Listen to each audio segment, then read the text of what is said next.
ఒంటిమిట్ట కోదండరాముడి కళ్యాణోత్సవం నేటి రాత్రి పండువెన్నెల్లో జరగనుంది. కళ్యాణోత్సవాన్ని లక్షలాది మంది భక్తులు వీక్షించడానికి ప్రాంగణాన్ని సర్వాంగ సుందరంగా తీర్చిదిద్దారు.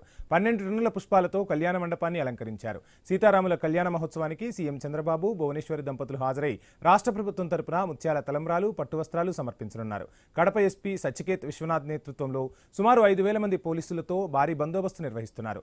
అన్నప్రసాదాలు, శ్రీవారి లడ్డు ప్రసాదాలు, పానకం, మజ్జిగ, మంచినీరు పంపిణీ చేయడానికి సకల ఏర్పాట్లు చేశారు. ముత్యాల తలంబ్రాలను అక్కడికక్కడే అందజేయడానికి ఏర్పాట్లు చేస్తున్నారు. ఇక ఒంటిమిట్ట కళ్యాణ వేదిక వద్ద ఉన్న ఏర్పాట్లపై కడప ప్రతినిధి ప్రసాద్ శర్మ అందిస్తున్న డీటెయిల్స్ ఇప్పుడు చూద్దాం. ఒంటిమిట్ట కోదండరామస్వామి కళ్యాణ వేదిక అద్వితీయంగా జరగబోతోంది. ఈ కళ్యాణానికి సంబంధించినటువంటి మొత్తం ఏర్పాట్లను చేసిన టీటీడీ అధికారులు, తర్వాత ఆలయ అధికారులు, మొత్తం 1,00,000 మంది భక్తులు స్వయంగా వీక్షించేందుకు మొత్తం కళ్యాణ వేదిక వద్ద ఏర్పాటు చేశారు. ప్రత్యేకంగా కంపార్ట్మెంట్లు ఏర్పాటు చేశారు. కంపార్ట్మెంట్లో వీవీఐపీతో పాటు వీఐపీలు, తర్వాత సాధారణ ప్రజలు, తర్వాత భక్తులు, వచ్చినటువంటి ప్రముఖులు అందరూ కూడా ఇక్కడ ఆసీనులై కళ్యాణాన్ని వీక్షించేందుకు కూడా అన్ని ఏర్పాటు చేశారు. ఎండతాపాన్ని తట్టుకునేందుకు వీలుగా ఫ్యాన్లు ఏర్పాటు చేశారు. తర్వాత అలాగే కూలర్లు ఏర్పాటు చేశారు.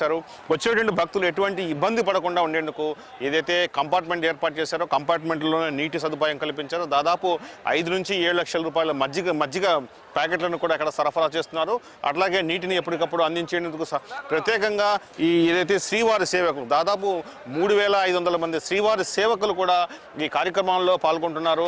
వారి సేవలు అందిస్తున్నారు. తర్వాత భక్తులకు విశేషమైనటువంటి సేవలు అందించేందుకు ఇక్కడ అన్ని ఏర్పాటు చేశారు. మొత్తానికి 1,00,000 మంది భక్తులు పైనే ఈసారి బ్రహ్మోత్సవాలకు, తర్వాత ఈ శ్రీరామనవమి కళ్యాణానికి హాజరయ్యే అవకాశం ఉంది. దానికోసం మొత్తం 5,000 మంది పోలీస్ సిబ్బందిని ప్రత్యేకంగా వినియోగించారు.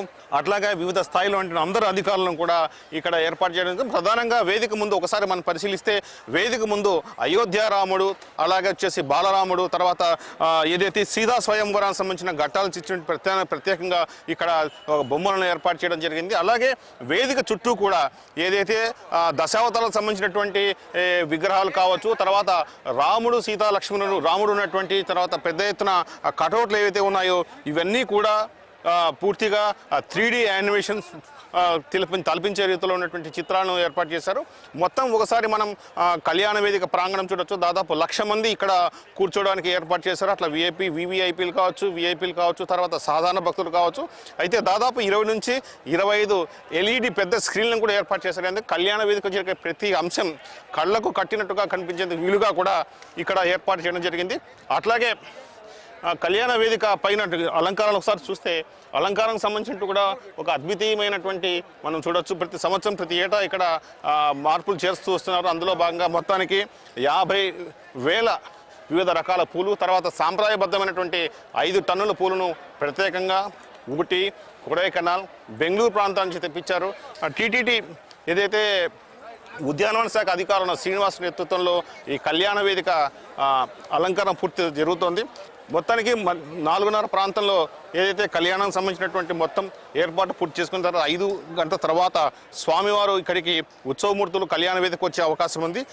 కళ్యాణ వేదిక వచ్చిన తర్వాత 6 నుంచి 8:30 మధ్య కళ్యాణాన్ని వైభవంగా నిర్మించేందుకు ఏదైతే వేద పండితులు తర్వాత ముహూర్తం నిర్వహించారో ఆ ముహూర్తం మేరకు ఇక్కడ ఏర్పాటు జరిగే అవకాశం కనిపిస్తుంది.